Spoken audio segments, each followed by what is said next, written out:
How's it going, guys? Good morning. Lately we have been talking about the winners from the UFC 217, but on this morning, today, I would like to talk about the losers and the people that lost.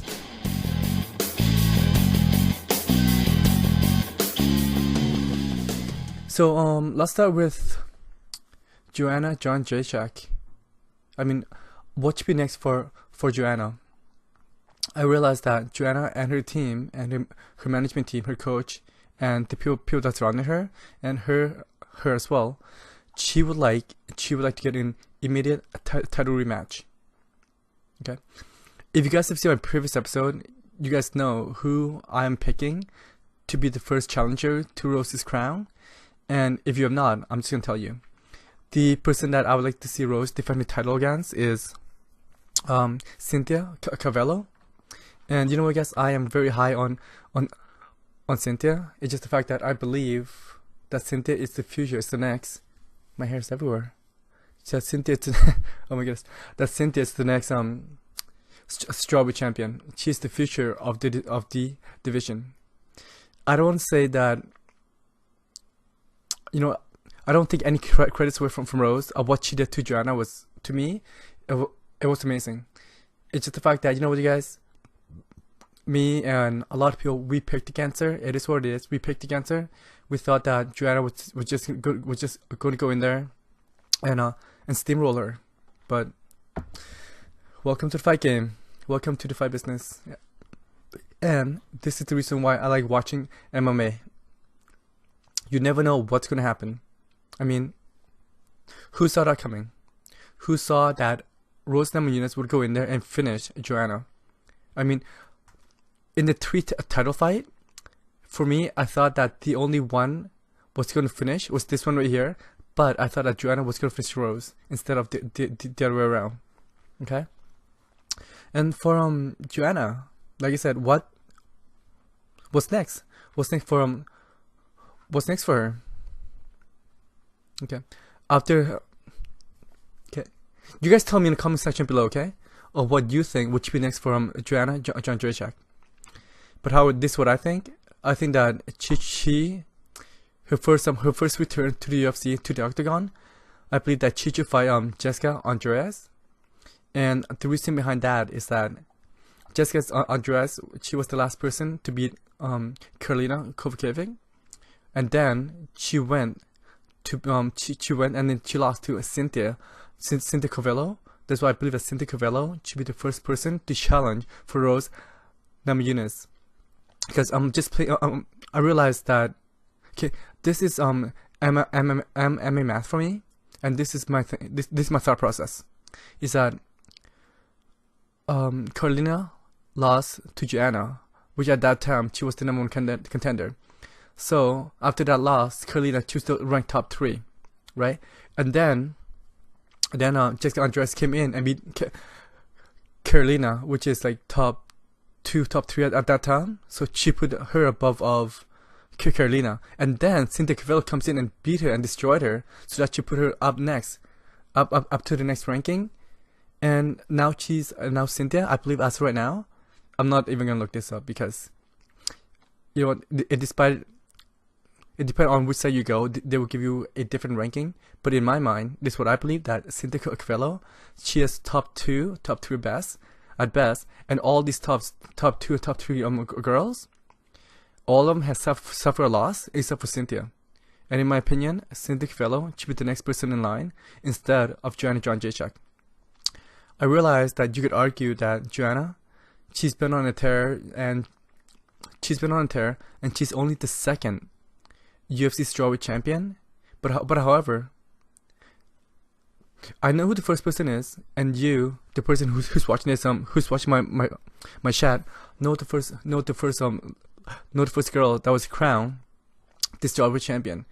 But however, to the general public, to the casual, they do not know, right? And if you're wondering who was the first strawweight champion, and it's oh my goodness, I want to say Carla Espada. You know what? I got her names like right on the tip of my tongue. It's Carla Esparza. See, this is gonna bug me now, because I cannot say her last name. I know it's Carla something. So this is something that I'm gonna look up. Who is? To me, this is ridiculous. I can't believe that this is happening right now. And like I said, you guys, this stuff right here, the stuff that you're watching me, it's unedited, it's uncut. I don't change shit because it is what it is, right? It is what it is, and I am gonna look it up. And you know what? It bugs me. It bugs me a lot that I cannot remember her last name. I would say Carla Esparza, but let's have a quick look. Because I know that she went to the Tough House, and she won. She won the inaugural strawweight champion. And the way that she did it was that she must go to the Tough House, and it is, what the heck's going on? Yeah, Carla Esparza. I just stopped second guessing myself. So yeah, but however, Joanna, she is the first person to bring the strawweight division to the light of the public. She, in my opinion, she is the first person to introduce, like, this is the strawweight. This is what we could do, the females, the strawweight division, and she went on a tear. She literally just went on a tear. She fucked up like everyone. Oh my goodness. And during the UFC 217, this was her opportunity to fight and tie Ronda Rousey's record. As we know, she did not do that. And the next question is that the reason why she did not do it, because well, she lost. But however, I asked myself, that fight at UFC 217 is just a fight to tie Ronda Rousey's record. And leading to the fight, she had this big hype. She has this big following. She's got a lot of attention, right? And if this fight is just to tie, then how good was Ronda Rousey during her time? I realized that Ronda Rousey, she's got a lot of hate. There's a lot of hate on her of how she exited the MMA scene. But how good was she? You know what? When it comes to the bantamweight, Ronda Rousey, in my opinion, you guys could argue with me all you want, but this is my opinion, is that Ronda Rousey, she can no longer compete with the best. I don't even think she can compete with like the top 5 when it comes to bantamweight. And I am 100% certain that if she would have come back, if she would come out of retirement, and her nemesis, which is Miesha Tate, would come back out of retirement as well, and these two ladies would fight again, I would put my money on Miesha Tate. I realized that she's 3-0 against Miesha. I believe she beat her once in Strikeforce and twice in the UFC. But however, if these two ladies would fight again, my money would be on Miesha Tate instead of Ronda. It's not just the fact that I believe that the fight game has passed her by, but the biggest thing with me with Ronda is that she's in this stage of her life. She's at a different stage where money is not an issue. She's got this gig. She's doing some stuff with the WWE. She just got married and she wants to go out. She wants to start a family, and she has been hinting this for a while. And her last fight, she got messed up. Amanda Nunes messed her up. Yeah. So let's get back to Joanna Jędrzejczyk. What should be next for her? Like I said, I don't want her to get an immediate title shot, but that might be a possibility. I would like to see her win 1 or 2 more fights before the UFC would give her another title shot. So yeah, so that's what I think about Joanna. And next we have Cody Garbrandt. Okay, guys, if you guys don't know, I am not the biggest Cody fan. It's just the fact that, like I said this previously before, I said this multiple times, is that I believe Cody, he's a bit of a bully, and I just don't like his personality. And the reason why I'm saying this is that I was watching the Ultimate Fighter when Team Garbrandt versus Team Dillashaw, and I just don't like his action. I don't like how he acted during those episodes. You guys could argue that these guys are just playing a character. They're just trying to hype up the fight.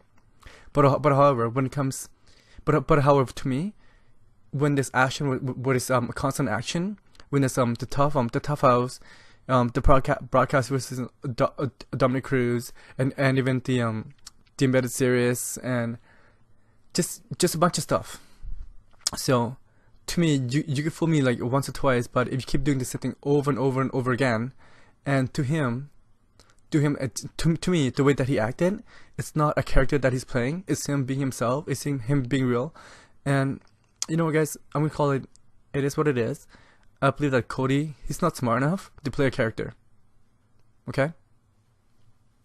That's what I believe. I believe that Cody Garbrandt, he's not playing character. He's just being himself. And to me, him being himself, the way that he presents himself, it's just him being a douche. And my heater just came on. Oh my goodness. So after that being said, this video is not gonna be as long as the rest. So I'm just gonna for a few more minutes, because like I said, we just talked about the losers. So what's next for Cody? During the post-fight press conference, Cody Garbrandt stated that he wanted an immediate title rematch against TJ, and TJ essentially like, fuck that, not a chance, because TJ Dillashaw has got bigger things coming. He's got bigger things going, and like I said, I'm very happy for TJ. He's gonna be a dad soon, and now TJ Dillashaw is in this position to have the biggest fight and to have the biggest payday. And there's no way in hell, there's no way TJ would give Cody an immediate rematch after that. He must wait almost 2 years to get his rematch, and he must fight like three guys to get that. So TJ, he's going down to fight DJ for the flyweight title, and for Cody, since he's not getting an immediate title rematch, he must go on at least in my opinion, at least 3 win streak, because as of right now, the winner between Dominic Cruz versus Jimmy Rivera, they will get the #1 shot to TJ's crown, TJ bantamweight title. But however, it's the UFC, and lately we have another former UFC Hall of Famer. Well, not former, sorry. He is. You cannot be a former UFC Hall of Famer.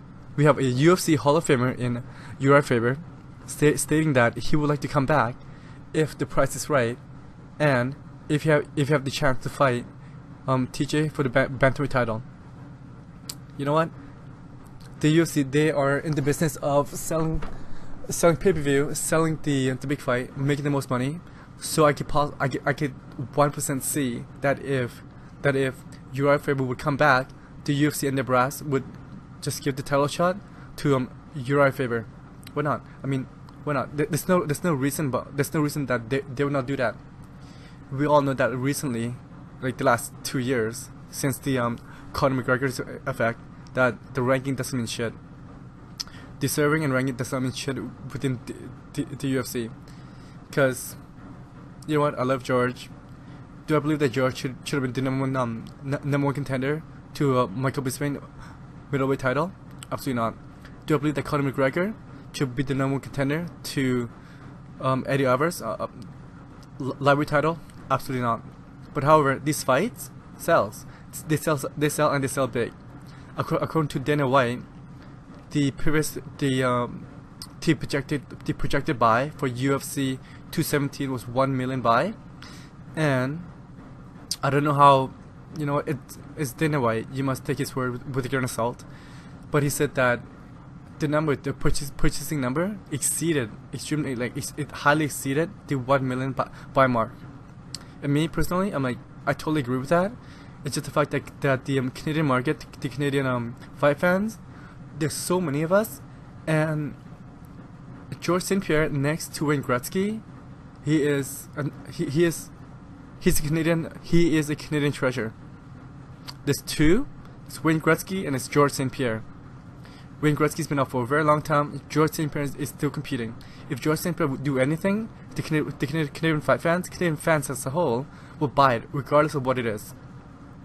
Especially when it comes to fighting. So let's say, if it comes to fighting, regardless of what George St. Pierre does, it'll sell. It'll sell.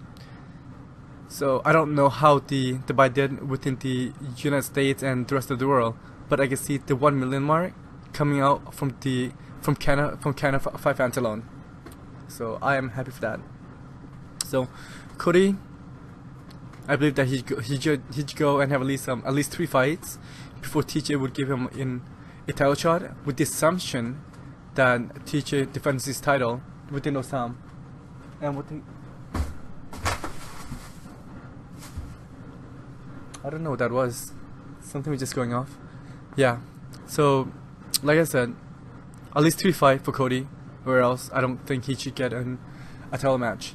Especially if TJ is the champ, because Cody, he made him wait for a very long time, and I don't see TJ just like, okay, let's go, let's do this again.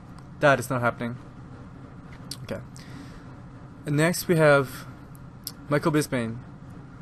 There has been a lot of rumors heading into this fight that after this big payday from George St. Pierre with the match versus George St. Pierre, that Michael Bisping would consider hanging up his gloves and just call it a career.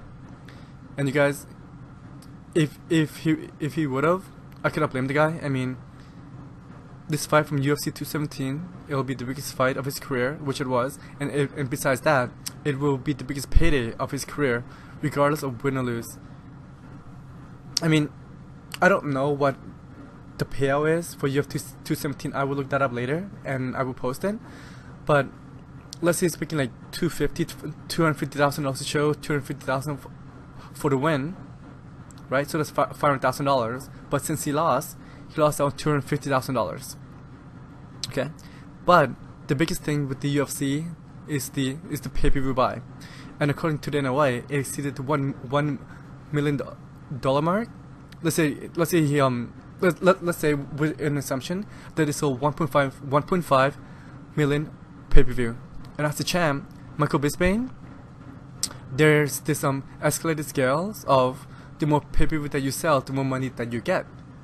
Okay, let's just imagine the pay-per-view sale is 1.5, and he received $5 per sales, and that would give him $7.5 million. Okay, and before this fight, Michael Bisping stated that he has never ever received a $1 million paycheck in his entire career, and now he's going to receive 7.5 plus $250,000 plus another $40,000 from Reeboks. There itself, I'm expecting him to walk away with about $7.79 million. That's pretty good for a payday. If he were to choose to walk away after that, why not? Me as a fight fan, as a person who's seen him compete since the tough house, and his ups and downs, and if you walk away with that kind of money, and his family is being taken care of, why not? Like, do I want to see him compete again inside the octagon? Yes, absolutely. It's just the fact that I like Michael Bisping. I picked him to beat George St. Pierre at UFC 217, but he lost. And on the flip side, he does not need fighting to make ends meet. He's got a good gig with Fox. He's got his podcast that's doing well, and he's got a few investment property, and he's got a few side projects as well, and the rumors that he's thinking of starting up his own gym and become a manager and manage the next crops of the UFC talent. Okay, if Michael Bisping would walk away after that, me personally, I have no problem. But however, at the post-fight press conference, and even at the and even during the interview with Joe Rogan, he said that he's not done yet. He's got a few more fights left in him. I don't know how many fights he had left within his contract, but he's gonna stay. He's gonna continue, and he's going to continue fighting. I don't see him being a headliner of a pay-per-view, but he's got a very big draw when it comes to the British fans. So he could always headline UFC Fight Night, and you know what? There's nothing wrong with that. Look at Mark Hunt. Mark Hunt's fight versus Derek Lewis, he received $750,000 to headline a UFC event, a UFC fight night event. Do I believe that Mark Hunt deserved that? No, because I don't think it's that good. I mean, he's just above a 500 fighter. But the reason why I brought this up is that he is a draw. He's a draw, and he could demand that kind of payday, and he's putting people in seats. He's putting ass in seats. And Michael Bisping, he's got that kind of drawing power when it comes to the British fans. If Michael Bisping would have gone down, would have went to I don't. There's this fight coming up in I almost say no, you know what, I can't think right now. There was this fight announced in Great Britain. I just cannot think of the title right now of the fight. But if Michael Bisping would have headlined that fight, I could tell you guys this, that he will put ass in seat as well, tickets will sell, and he's got such a mass following. They will come out and see him. They'll come out and support him, because you know what, Michael Bisping, he is what he is to the British people, or what George St. Pierre is, or what George St. Pierre is to Canadian. It is what it is. And yeah, I'm glad that Michael Bisping is he's gonna stay within the UFC and still compete. But however, he's gonna take some time off. That's a given. And this morning chat, the question was that who should he fight next? For Michael Bisping, I want him to fight someone someone outside the top 10. But how someone with a bigger name? For two reasons. Number one. If he wins, the UFC try to build up Michael Bisping. And number two, if he fight and he lose for the UFC, they could introduce the person that just beat him. They could introduce him to the world of mixed martial arts, of the UFC as a whole. And when it comes to eyeballs, Michael Bisping still attract a lot of eyeballs. He still attract a lot of views. And if Michael Bisping will lose, the person that beats him will get a lot of attention. After that being said, I want to see Michael Bisping fight someone outside of the top 10, and I want Michael Bisping to win and beat the shit out of him. And yeah. Okay, guys. So that is it. It's shorter than usual. But however, before you go, tell me what you think in the comment section below. Tell me what you think. Tell me what should happen to the three fighters that I talk about. And you guys, I want to hear from you guys. And one more thing, if you're not, please comment, rate, and subscribe, and join the conversation. Take care. I'll talk to you later. Bye.